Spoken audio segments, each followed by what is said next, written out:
am in a tank at Eau Vineyards. Ouais, je sais pas si ça se voit, mais on n'est pas dans une cellule. On a fait exprès de mettre la porte en fond. Ça c'est la trace, la porte de la cuve où on se trouve. Ici. Parce que you are in LR. I am in LR. Yeah.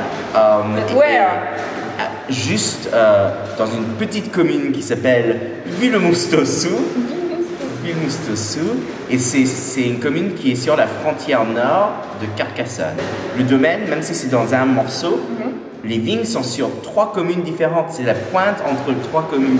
Et c'est la seule commune où on pouvait faire un chai en fait. Même si c'est qu'à 20 mètres dans l'autre sens, je suis à Pénautier, c'était différent, c'était pas possible. Et à 200 mètres dans l'autre sens, je suis à Île-Gayenc.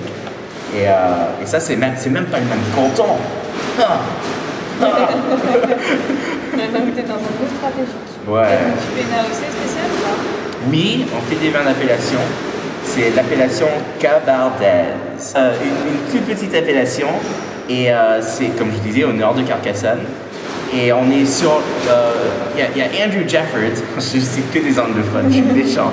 Il a appelé cette partie du Languedoc le couloir atlantique du Languedoc.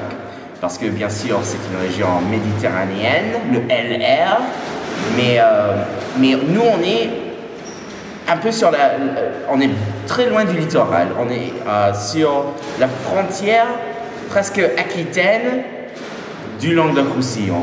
D'accord. Et même dans les anciens écrits, là je peux citer des Français comme Onésime, je me souviens plus son nom de famille. Je ne me souviens pas des Français, c'est sympa. Mais il a écrit il y a 900 ans, alors j'ai oublié, j'ai 900 ans pour oublier. Ouais. Mais lui, il a des récits qui décrivent le cabardaise ou le carcassaise en étant la partie aquitaine du bassin méditerranéen. C'est intéressant de penser comme ça, parce que maintenant, les départements sont plus arbitraires, c'est décidé par le gouvernement national. Mais à l'époque, beaucoup de scolaires, de sages, considéraient cette toute petite partie du Languedoc-Roussillon en étant presque aquitaine. Ça veut dire que tu as des influences comme si on était dans l'Aquitaine. Le vent qui souffle aujourd'hui. Mais alors ça, c'est le vent cerce. Et il vient du sens opposé du vent marin. D'accord. Et le cerce va amener cette influence atlantique, aquitaine. On dit tout pour pas dire Bordeaux, en fait. mais parce que...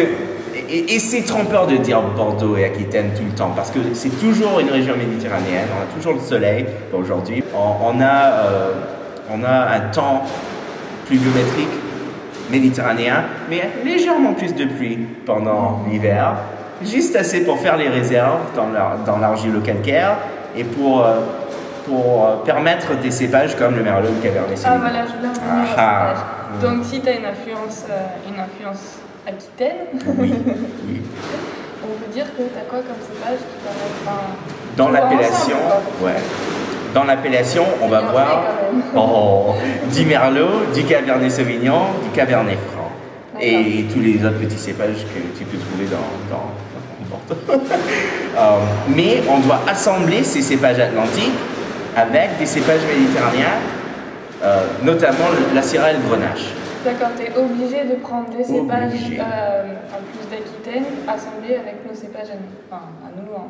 Oui, ouais, des cépages plus LR. Et c'est très intéressant comme projet, parce que tu dois toujours trouver un équilibre entre l'Atlantique et le Méditerranéen. Et des fois, c'est des assemblages qui se font assez facilement, mais d'autres fois, tu as des millésimes où c'est compliqué de vraiment trouver l'équilibre entre les deux. Parce que, ouais, il y a une acidité, une fraîcheur qu'on veut préserver grâce aux particularités de ce terroir, mais tout en ayant la marque d'un vin méditerranéen. Si on a plus envie d'en connaître cette région. J'ai écrit un tout petit livre. Petit comme l'appellation. Parce que si le livre était plus grand que l'appellation, il n'y aurait aucun sens. Mais j'ai écrit un tout petit livre et on mettra le lien Alors déjà, il est là parce que vous êtes dans le futur. Et il est en dessous, le lien. D'accord, il est en dessous. Donc, il va être là. Tu peux télécharger le livre gratuit. Et c'est juste une trentaine de pages avec plein de photos. Alors tu peux voir la Terre, tu peux lire ce que j'ai cité, le truc d'Onésime. Tu peux voir ce qu'ils ont dit. Tu peux connaître son prénom aussi. Ouais.